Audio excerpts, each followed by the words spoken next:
Hello everyone, আজকে ইডলি হবে আমাদের বাড়িতে। তো ইডলির জন্য সাইড অনেক কিছু লাগে। সাইডে যেরকম আমাদের ডালটা লাগবে, তো ডালের জন্য কি কি মশলা ইউজ করা হবে সেইটা একটু বলে নিই।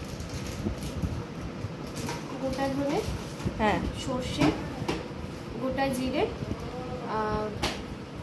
ছোলার ডাল, ছোলা, হ্যাঁ গোটা ছোলা, ছোলা মানে ভাঙা ছোলা আর কি, কাঁচা।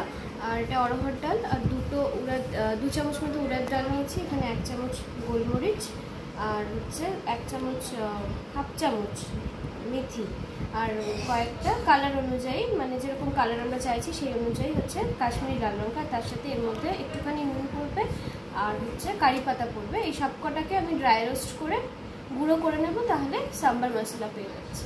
ও এটা সাম্বার মশলা। আচ্ছা, সাম্বার ডাল যেরকম সাম্বার মশলা পাওয়া যায় বাইরে, সেরকম আমরা বাড়িতে করে নিচ্ছি।